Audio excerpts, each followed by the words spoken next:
Hey, welcome to Digging Into the Bible. My name is Jim Barnard. This is a production of Tiller Coaching. All right, well, it's day 65. So happy to be with you.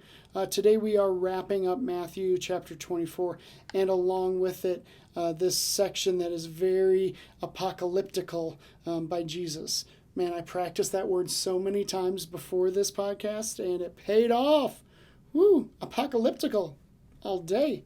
Um, Yeah, so tomorrow we're going to return back to regularly scheduled programming where we see more parables and some really great parables. I know I say that every time, but so Jesus is still kind of in this end times mode, and he's actually going to answer the unasked question back from day 56, Matthew 21 with the fig tree. So we will see that right off the bat.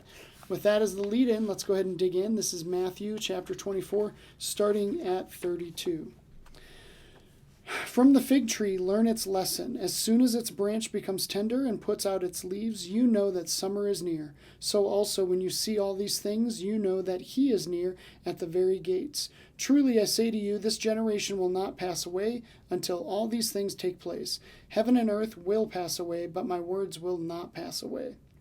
But concerning that day and hour no one knows, not even the angels of heaven, nor the Son, but the Father only.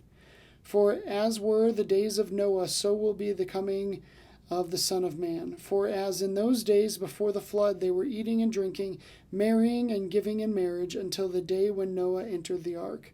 And they were unaware until the flood came and swept them all away. So will be the coming of the Son of Man.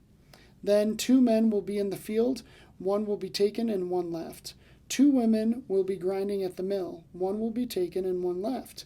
Therefore stay awake, for you do not know on what day your Lord is coming. But know this, that if the master of the house had known in what part of the night the thief was coming, he would have stayed awake and would not have let his house be broken into. Therefore you also must be ready, for the Son of Man is coming at an hour you do not expect. Who then is the faithful and wise servant, whom his master has set over his household, to give them their food at the proper time? Blessed is that servant whom his master will find so doing when he comes. Truly I say to you, he will set him over all his possessions. But what if that wicked servant says to himself, my master is delayed, and begins to beat his fellow servants, and eats and drinks with drunkards? The master of that servant will come on a day when he does not expect him, and at an hour he does not know, and will cut him in pieces and put him with the hypocrites. In that place there will be weeping and gnashing of teeth. All right, so first things first, the fig tree. The unasked question was why. The disciples asked how, but not why. Jesus is answering this why here. One thing that he comes close to, but the missing pieces, is that when the leaves appear on a fig tree, apparently the figs appear at nearly the same time. Like I'm not a fig farmer, and I don't know anyone that is, but anyone from that region at that time would know this. Unlike an apple tree where the leaves come and then the fruit comes later, the fruit comes at that same time. And he's saying there that that he's near when the leaves are arriving, that we need to have fruit, that is important because fruit matters to Jesus.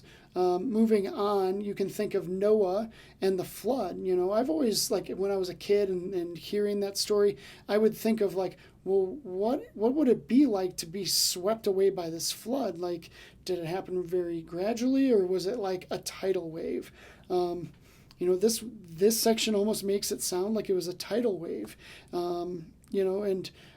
it just happened, and there was signs. Noah was building the ark. I guess they should have known, but I don't know. He goes on to talk about the 2 workers, and one's left and one's taken away, and it's very much like this whole Left Behind, Kirk Cameron kind of thing.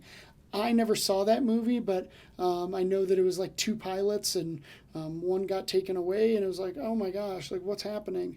Well, Jesus is trying to say, well, this is what's happening. This is what's coming, that some of us will get to go and others won't. I think he loathes that others won't. But The last section I think really seems to be the most important, where it's the viewpoint of the master being delayed. That seems really tempting to like kind of go and play a little bit, right? Because we've got some time. Jesus has not come back yet, and so in theory we've got time. Well, that bumper sticker, like, the boss is coming, look busy. It's that thing. I know that that's like so corny and so cliche, but we do play a dangerous game by letting our guard down and not being prepared and not like truly looking for him, because Jesus is really really calling it out here. He's not mincing words. He is going to be coming back and claiming his people, and we should all be thankful for that if we are. And if we aren't, there is still time. Let's not waste any more time, because I think that the opportunity is now. So I don't know. I don't think that that's like the greatest end all reason to be evangelizing to people, like, hey, the boss is coming. But if that speaks to you, I challenge you to consider that fact, that Jesus is very clear. He's coming back one day, and he is going to claim his people. So I hope you're one of them. All right. Well, tomorrow we will start Matthew chapter 25 and some really great parables. I will see you then.